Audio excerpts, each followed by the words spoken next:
The first thing I noticed when I stepped off the transport plane wasn't the cold, it was the silence. I had expected wind, a screaming blizzard, maybe even the cracking of ice sheets. Instead, the Arctic air just pressed down on me, heavy and suffocating. The snow stretched endless in every direction, reflecting the pale light of the sun like a sea of glass. It was mid-afternoon, but the horizon was dim, the sun hanging low as if it were too tired to climb any higher. I pulled my hood tight, clutching the straps of my duffel bag. The pilot didn't offer a goodbye. He only gave me a look before climbing back into the plane. A look that lasted 1 second too long. Then the engines roared, the plane lifting off, shrinking into the colorless sky until it vanished. And just like that, I was alone. Well, not completely. There was a snowcat waiting for me, a bulky tracked vehicle, painted orange, half buried in frost. A man stood beside it, bundled in layers of thick winter gear. His goggles reflected the sunlight, so I couldn't see his eyes. He lifted one hand in a stiff wave, then gestured for me to climb aboard. No words, just that gesture. I obeyed, tossing my bag into the back and climbing into the passenger seat. The man didn't introduce himself. He didn't need to. His silence said enough. The engine rattled to life, and we started moving across the frozen landscape. The ride lasted nearly 2 hours. 2 hours of nothing but white terrain and the distant flicker of auroras stretching like veins across the sky. The only sound was the machine's constant growl and the occasional jolt when we hit uneven ice. I tried small talk once, something about the view, but the driver didn't answer. He just kept his hand steady on the wheel, so I stayed quiet. That gave me time to think. I had taken this job because I needed to disappear. My life back home had collapsed, piece by piece. Debts, mistakes, people I couldn't face anymore. When I saw the classified ad for a seasonal research assistant at a remote Arctic weather station, it almost felt like fate. Good pay, free lodging, meals provided. The remoteness wasn't a downside, was the selling point. A place no one could reach me, a place where I could start over. But now, bumping along in that metal beast of a snowcat, I couldn't shake the feeling that I hadn't escaped anything, that I had walked directly into something worse. When the station finally came into view, it rose out of the white expanse like a black scar. A cluster of metal modules bolted together, their windows frosted over, their antennae tilted like broken fingers. A thin plume of smoke drifted from a chimney, dissolving quickly into the sky. The driver parked without a word. I stepped out, crunching into knee-deep snow, staring at the structure that would be my home for the next 6 months. It looked less like a research facility and more like a bunker. The door opened, and another figure appeared. This one waved me inside quickly, as if staying outdoors too long was dangerous. His face was pale, his beard rimed with ice. "You must be the new arrival," he said. His voice was steady, but low, almost hushed. He glanced at the snowcat driver, then back at me. "Hurry up. Don't keep the door open." I obeyed again. The interior was warmer, dimly lit by flickering overhead bulbs. The walls were lined with equipment, weather monitors, radios, storage, cabinets. The air smelled of diesel fuel and something else, something metallic. The man shut the door behind me and locked it with a heavy latch. His hand lingered on the lock a second too long before he finally looked at me. "Welcome to Polaris Station," he said. Then, almost as an afterthought, he added, "You'll want to learn the rules quickly." His eyes held mine, unblinking. I hadn't even unpacked, and already I felt a chill that had nothing to do with the cold. The man who greeted me introduced himself only as Dr. Keene. His voice carried the kind of exhaustion that clung too long, nights without sleep. He didn't bother shaking my hand, just motioned for me to follow him down a narrow corridor. The hallway was lined with steel doors, each numbered, each humming faintly with the vibration of generators buried somewhere below. The air was warmer than I expected, but heavy. Like breathing inside a submarine. You'll have your own quarters, Keen said as we walked. Small, but private. Keep it orderly. Don't leave anything lying around. I opened my mouth to ask why, but something in his tone stopped me. He wasn't giving suggestions. He was giving orders. We passed a common room with mismatched furniture and a flickering television that displayed only static. A pair of men sat at the table, speaking in hushed voices. They looked up at me as I passed. Neither smiled. One of them gave the faintest shake of his head, as if to say, "Don't ask questions." Finally, Keen stopped at a door with the number 6 painted in peeling white. He handed me a key. "This is yours. Keep it locked when you're not inside. Always." The way he said it always made my skin crawl. I stepped inside. The room was barely larger than a prison cell. A cot, a small desk, a metal locker, number, window. The only personal touch was a faded poster on the wall, curling at the corners, showing a map of Arctic wind currents. Keen stood in the doorway, studying me like he was deciding how much to tell me. Then he pulled a folded piece of paper from his pocket and placed it on the desk. "These are the rules," he said simply. I picked up the paper. The list was handwritten in dark ink, the letters neat and deliberate. There were 7 of them. Rule 1, never go outside alone after sunset. If you must, take someone with you and never lose sight of them. Rule 2, if you hear knocking on the exterior walls, do not respond. Do not look for the source. Wait until it stops. Rule 3, keep your door locked when you sleep. If you wake up and hear footsteps in the hall, do not open it. Rule 4, the radio must remain on at all times, even if there's only static. If it goes silent, alert someone immediately. Rule 5, if you see tracks in the snow that circle the station, do not follow them. Do not record them. Pretend you didn't notice. Rule 6, during storms, avoid mirrors and reflective surfaces. Cover them if you can. Rule 7, if someone goes missing, don't call their name, ever. My hands felt suddenly cold as I read the list. They weren't the kind of rules you'd expect at a research outpost. They weren't practical, safety-driven regulations. These were something else. I looked up at Keen, expecting him to laugh, maybe admit it was some kind of hazing ritual for newcomers. But his face was grave, his eyes tired and hollow. "These aren't suggestions," he said. "You follow them, you stay alive. Break them," and he cut himself off, shaking his head. "Just don't break them." Before I could respond, the 2 men from the common room appeared in the doorway. One of them, a stocky figure with a scar across his cheek, pointed at the paper. "Has he seen them?" he asked Keen. Keen nodded. The scarred man grunted, then looked at me. "Good. Remember them. Burn them into your head. You'll thank us later." They left without another word. I stared back down at the rules, my stomach twisting. Part of me wanted to laugh it off, some elaborate prank to rattle the newcomer, but another part, the deeper part, felt the weight of their silence. The way no one smiled, the way no one explained. It was too serious to be a joke. That night, I lay in my cot, the paper folded under my pillow. The hum of generators filled the air, steady and mechanical. But beneath it, I thought I heard something else.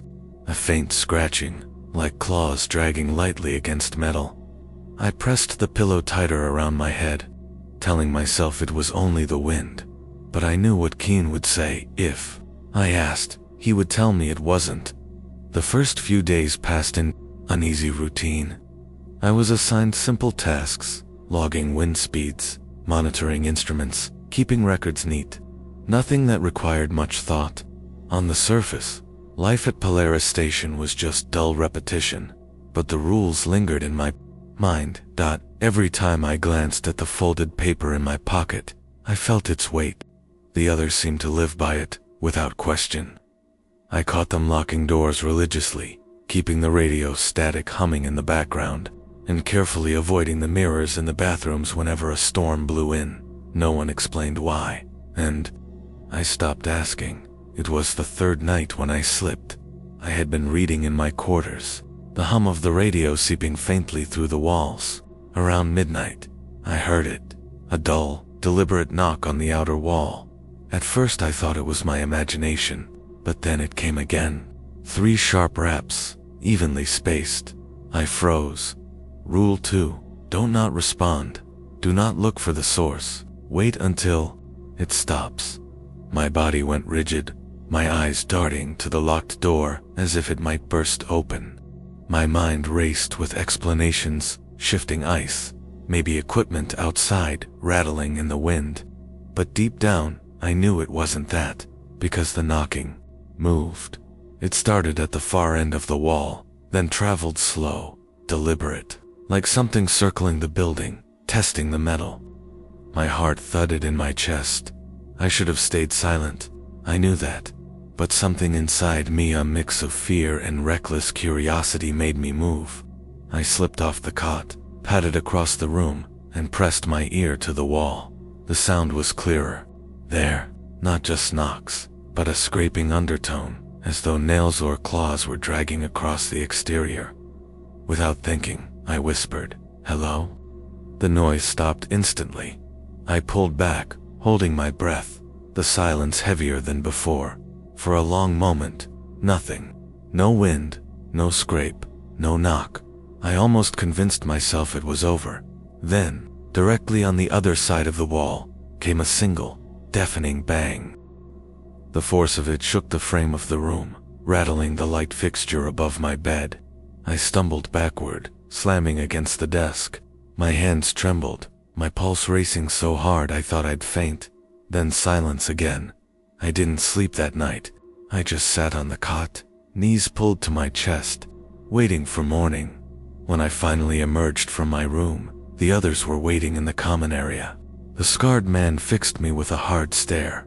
"You answered it, didn't you?" he said flatly. My throat was dry. I just said one word.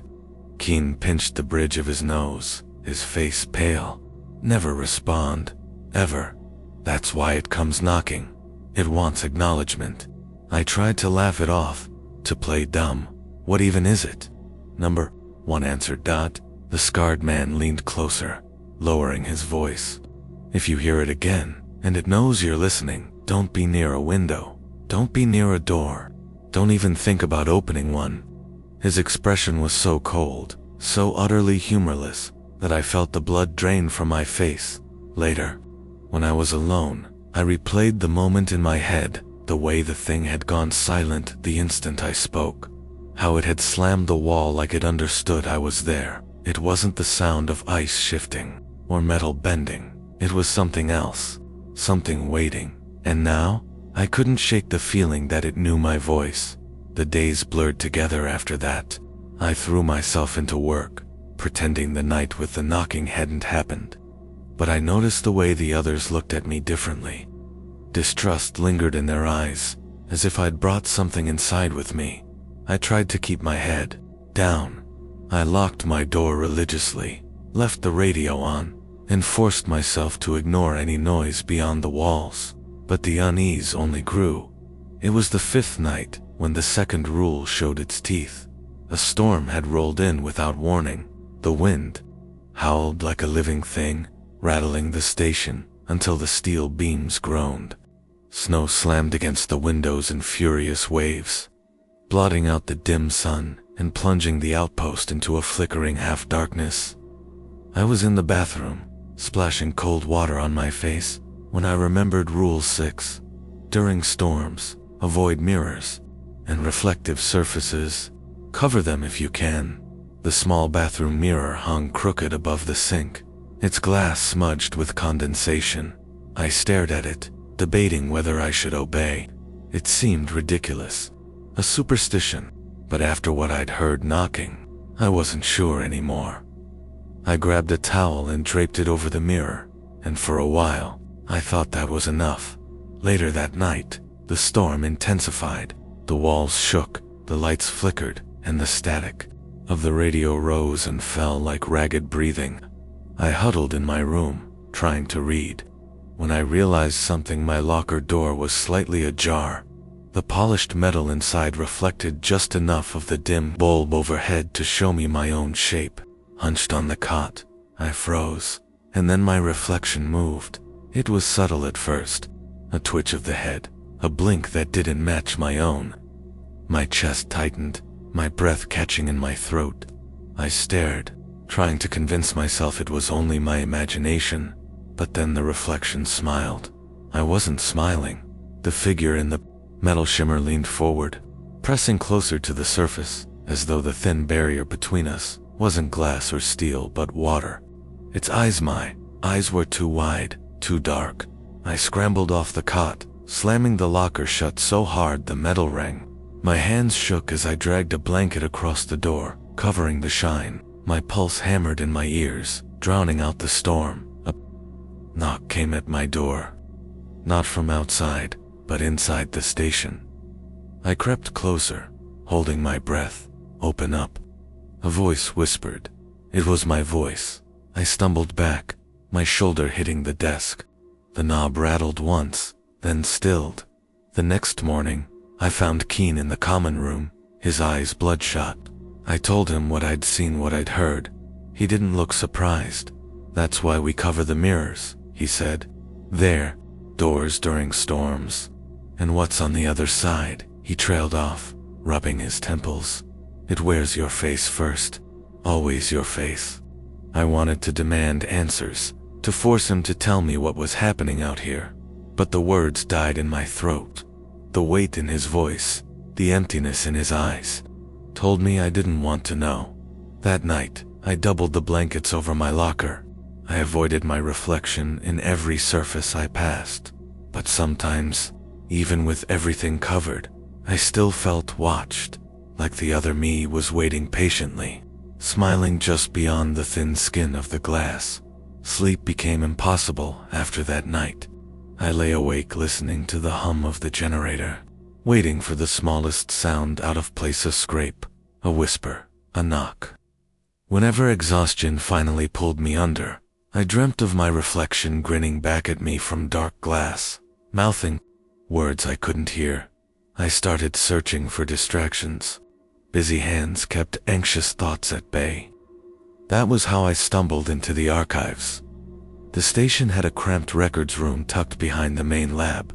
The door was usually locked, but one morning I found it slightly ajar.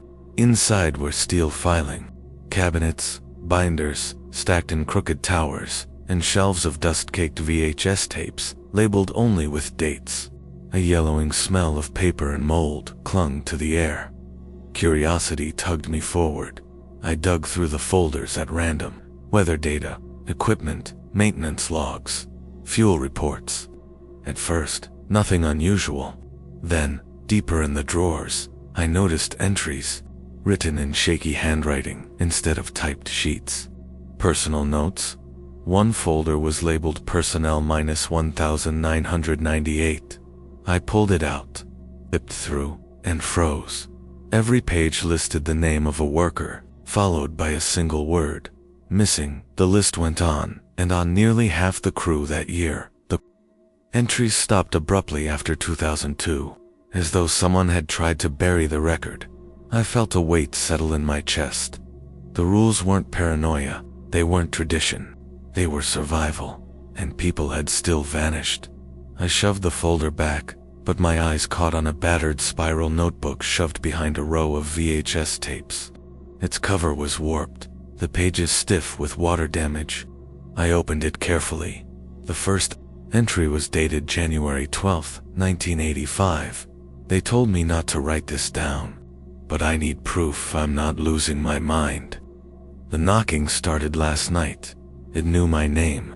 It said it like it had been waiting. I flipped forward. February 3rd. The mirror thing nearly got Miller. He swore he saw himself step out of the glass.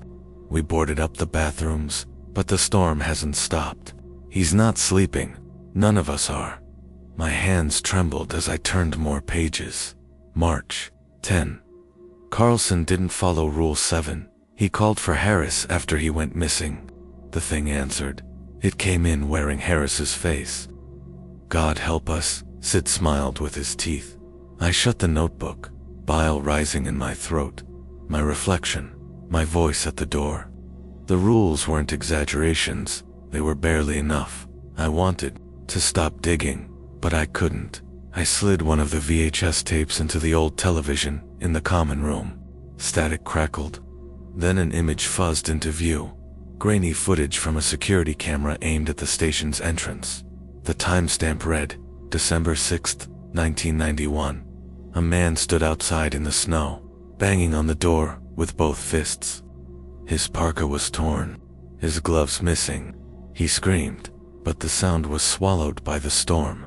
The camera had no audio, yet his mouth formed a single word, over and over, please. Seconds later, another man walked into frame from the right. Identical, same torn parka, same face, same frantic expression. He pounded on the door beside the first one.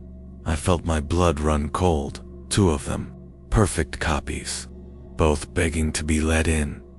Inside the frame, I saw a shadow move across the interior window, someone debating whether to open the door. The tape ended in static before I saw what they chose.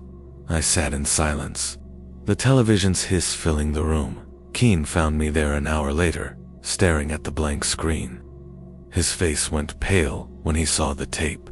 He yanked it out, shoved it back into the box, and slammed the lid shut. You shouldn't be down here, he snapped. His voice cracked, trembling beneath the anger. Why? I asked. My throat felt raw.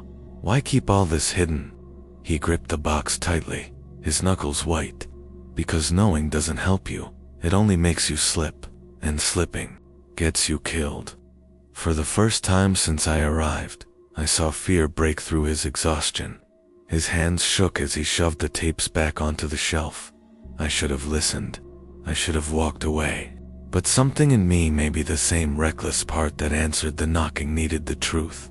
Later, alone in my quarters, I reopened the notebook. Near the back, one final entry stopped me cold. April 1st. The digging started again, louder this time. They told us it was just shifting ice. But it isn't. It's under us, waiting. And when it comes through, the rules won't matter anymore. The words blurred on the page as my vision swam. I closed the notebook, shoved it deep beneath my mattress, and sat in the dim light, trembling, digging. I had heard something like that on my first night, the faint scrape beneath the generator's hum. I had convinced myself it was nothing. Now, I wasn't so sure. The rules weren't just about what stalked the walls or lurked in mirrors. Something else was here, something deeper, something clawing its way toward us from beneath the ice. And the station wasn't built to keep it out, it was built to keep us in. The storm broke 2 nights later, but the silence that followed felt worse. No wind, no static of snow against steel only, the groan of the station settling in the ice. I lay awake, listening to the hollow quiet, certain something waited in it. When the sound came, it wasn't knocking, it was digging. At first I thought it was my imagination, the memory of that notebook playing tricks on me. But the noise was steady, rhythmic like claws tearing through packed ice. It came from beneath the floor, deep and deliberate. I wasn't the only one who heard. The scarred man, his name was Brent, burst into the hallway, rifle in hand. Keen followed, his face pale, lips pressed into a thin line. We gathered in the common room. The others spoke in hushed voices, their words tumbling over one another in panic. It's back. It hasn't been this close in years. It knows someone broke the rule. Every eye turned toward me. I felt the blood drain from my face. Before I could speak, the radio sputtered. The static that had been constant since my arrival flickered into silence. Then a voice came through. My voice, let me in. The words were calm, almost pleading. They filled the room like smoke. The others froze, staring at the radio as though it might burst into flame. Turn it off, I whispered. No, Keen said quickly. His hand shot out to steady the dial. Never turn it off. If it goes quiet, it means it's closer than you think. We need the static. But there was no static now. Only my voice, repeating over and over. Let me in, let me in. Brant swore, under his breath, chambering around. It's testing us. Wants to know who'll break first. The digging grew louder. Chunks of frost fell from the ceiling as vibrations shook the walls. I felt it in my bones, a low grinding hunger tunneling upward. Then, without warning, the lights died. Darkness swallowed the station. Panic erupted. Someone screamed. Footsteps pounded down the corridor. In the chaos, I fumbled for the flashlight on my desk. Its beam cut through the dark in a narrow cone. That was when I saw it. The floor buckled in the corner of the room, metal bending upward as though something enormous pressed from below. A screeching tear split the silence, and the steel ripped open. From the hole emerged a hand at least. It looked like a hand at first. Pale skin stretched too tight over elongated fingers, nails like shards of obsidian. It groped blindly, clawing at the floor. Another followed, then another, as though too many limbs belonged to one body. The thing pulled itself halfway through the hole, and I wished I hadn't looked. Its face was wrong. My face, my mouth twisted into a grin I didn't feel, eyes dark, hollows gleaming with something that wasn't human. It tilted its head, studying me, lips curling as it whispered in perfect mimicry, "Let me in." I stumbled backward, flashlight trembling in my grip. Brant raised his rifle and fired.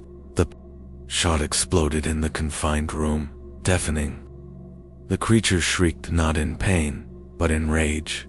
Its false face rippled, melting into another shape.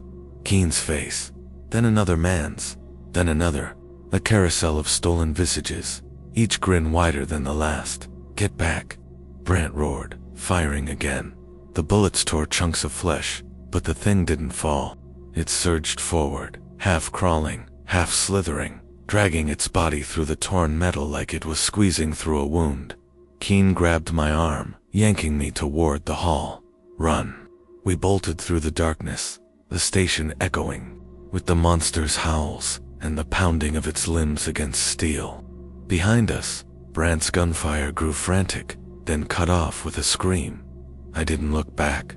The hallways twisted in shadow. Every door identical, every corner a dead end, waiting to trap us. My lungs burned with cold air, my heart hammering. The digging hadn't stopped, was everywhere now, above and below, as though the whole station floated on a sea of writhing claws. Keen shoved me into the storage bay, slamming the door behind us. He jammed a pipe through the handle, barricading it. We stood in the dark, listening. For a moment, there was only silence. Then came the knocking, not from outside, from the other side of the storage door. 3 deliberate raps.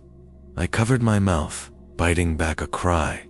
Keen's eyes glistened in the flashlight's beam, wide with terror. The thing whispered through the door, voice shifting between tones mine. His, Brant's, dozens of others I didn't recognize. "Let me in. Please. I'm cold. I'm hurt. Open the door." Keen shook his head violently, mouthing, "Don't answer."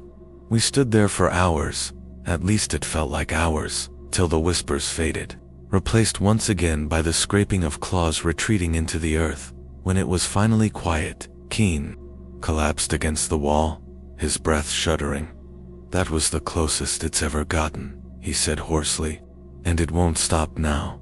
It knows you. It wants you." His words echoed in my skull long after the silence returned. The rules weren't enough. Anymore, something beneath the ice had my face, my voice, and it wasn't going to stop until it wore me completely. After that night, the station felt different. Every sound made me flinch: the creak of steel, the hum of the generator, the faint hiss of wind against the walls. I caught myself staring at the others too long, wondering if they were real, or just masks waiting to peel away. Brant was gone. No one spoke of him, though the silence screamed his absence. A rifle leaned abandoned in the corner of the common room, a smear of blood near the door where the thing had dragged him down. Keen carried himself with a strange calm afterward. He still barked orders, still checked the rules obsessively, but there was something in his eyes I hadn't noticed before. Not just fear. Resignation. One night, while the others slept, I found him in the records room. He wasn't cataloging data or checking supplies. He was burning papers, old notebooks, files, even photographs. He fed them into a barrel stove, watching the pages curl and blacken. "Why are you doing that?" I asked. He startled, then forced a smile that didn't reach his eyes. "Cleaning up clutter. We don't need the old reports." But I saw what was in his hand before the flames swallowed it. A picture of the crew from 10 years ago. There were at least 20 people standing in front of Polaris Station. More than I'd ever seen here. I stepped closer. How many were here before? Keen's jaw tightened. "Too many. You're hiding something." His silence was answer enough. Over the next days, I watched him carefully. He avoided the others, spending hours alone in his quarters or locked away in the generator room. He spoke less and less, except when it came to the rules. Then he was adamant, almost desperate, repeating them as though they were scripture. Finally, I confronted him. It was late evening, the horizon painted in sickly shades of blue and green by the aurora. I cornered him in the mess hall, the radios, static buzzing faintly from the common room. "You knew it would come for me," I said. "You knew the moment I broke the rule." Keen's eyes flicked up, glassy in the dim light. "It always chooses someone. That's how the rest survive." My stomach turned. "You mean you let it happen? You let it take people?" His voice was quiet, but firm. "If it doesn't have a target, it takes everyone. The rules keep it focused, contained. Sacrifice one to save the many." I stared at him, bile rising in my throat. "So you gave me the rules, knowing I'd slip. You set me up." He didn't deny it. "I've been here 15 years, he whispered. "I've buried more people than I can count. The only reason Polaris still stands is because the rules work. As long as one person draws its attention, the rest can endure." I felt the room tilt around me. Rage and dread twisted together until I could barely breathe. "You knew what would happen. You knew it would take my face." Keen finally looked at me fully. His eyes were wet, but his expression was cold. "Better you than all of us." I wanted to lunge at him, to scream, to pound my fists against his chest. But before I could, the lights flickered. A faint scratching echoed through the floor. The digging had returned. Keen paled, glancing toward the hall. "It's early," he muttered. "It's not supposed to be this soon." The radio cut out again. Silence swallowed the station. Then, faintly, my voice spoke from the static. "Keen, let me in." His hands trembled as he backed away, eyes darting. He wasn't calm now. He wasn't resigned. He was terrified. And for the first time, I realized the truth. Keen wasn't a leader keeping us alive. He was a jailer, keeping me here long enough for the thing to finish its hunt. I couldn't look at Keen the same way after that. Every word he spoke dripped with the weight of betrayal. Every order felt like a leash around my throat. He had doomed me from the moment I arrived. But if he thought I was going to wait quietly for the thing to take me, he was wrong. The station was dying piece by piece. The generator faltered, plunging us into blackouts. The digging grew louder, closer, until dust sifted down from the ceiling like snow. The others moved like ghosts, gaunt from sleepless nights, avoiding me as though my shadow carried contagion. I knew I had two choices: stay and wait for the end, or break the rules and take my chances. I chose the latter.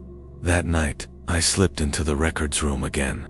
I took the old notebook, the tapes, anything that proved what this place really was. I stuffed them into my duffel, my fingers trembling as I zipped it shut. The plan was simple: make it to the drive until I reached the airstrip, and pray a supply plane came early. But nothing in Polaris was simple. As I crept down the corridor, the radio crackled, static hissed, then smoothed into silence. My stomach dropped. Footsteps echoed ahead, slow, deliberate.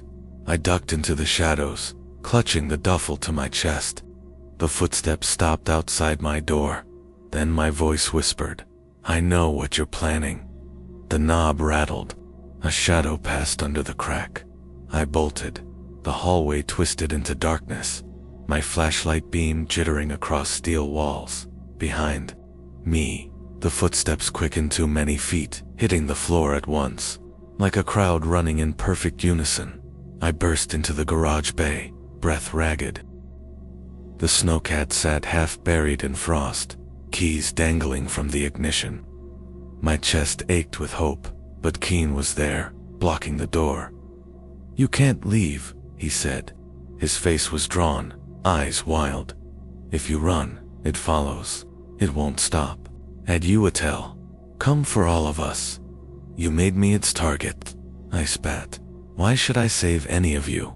His jaw clenched. "Because if you go, no one survives. You're the anchor. You keep it here." The digging roared beneath us, shaking the floor. Panels fell from the ceiling. A metallic scream echoed through the station as claws tore at steel. I raised the duffel like a weapon. "Then maybe I'll take it with me." Keen's eyes widened. He stepped closer, lowering his voice to a desperate whisper. "If you open that door, you break the last rule. You'll call its name without speaking it, and it will answer." The garage wall buckled inward. A pale hand punched through the steel, groping blindly. Its fingers stretched impossibly long, nails carving deep furrows in the floor. Keen lunged for me. I swung the duffel, slamming it into his chest. He stumbled back, gasping. I didn't wait. I dove into the snowcat, jammed the keys forward. The engine roared to life, louder than the howls shaking the station. The wall tore open, and there it was. Not one body, but many, fused together like wax melted and reformed. A dozen faces, all familiar, all grinning. Brant, the old crew from the photo, my own reflection, smiling wider than humanly possible. It surged toward me. I floored the accelerator. The snowcat lurched, tread screaming against ice as I smashed through the half-open bay doors. Metal shrieked, glass shattered, and then I was outside, swallowed by the frozen wasteland. The aurora rippled overhead, green veins twisting across the sky. The storm had passed, but the world felt no safer. Behind me, Polaris Station groaned like a wounded beast. I didn't look back. The rules had kept me alive this long. But now, with the engine growling and the endless white stretching ahead, I had broken all of them, and the thing was free. The snowcat roared across the ice, its headlights carving tunnels of pale light through the endless dark. My hands gripped the wheels so tight, my knuckles burned, but I didn't dare slow down. Behind me, the station was shrinking, a cluster of shuddering lights swallowed by the horizon. I should have felt relief. Instead, dread pooled in my chest, because the digging hadn't stopped.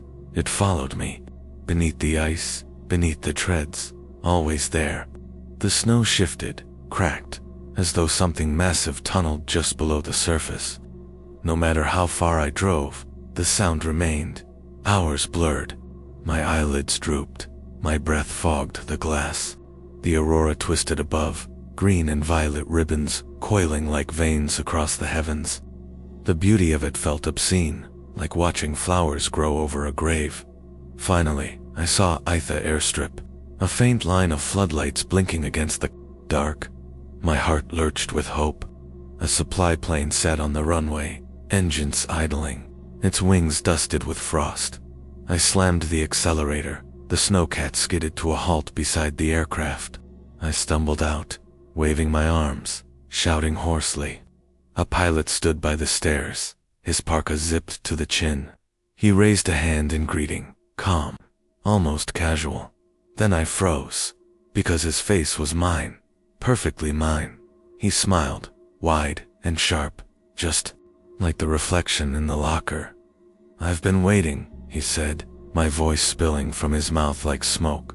My legs locked. The digging grew louder, the ice splitting in jagged lines around the runway. Shapes writhed beneath, pressing upward, clawing to the surface. The pilot me tilted his head, beckoning with a gloved hand. Time to come home. I staggered backward, my throat too tight to scream. The plane loomed behind him, its windows dark, its interior silent. A door yawned open, but inside wasn't rows of seats. It was black, shifting, alive. The ground cracked beneath me. Claws burst through the ice, grasping my boots, pulling me down. I thrashed, kicking, but more hands emerged, some mine, some strangers, all smiling through the ice. The last thing I heard was the radio on the snowcat, sparking to life, static. Then, my own voice whispering from the speaker, "You'll never leave. You're already here."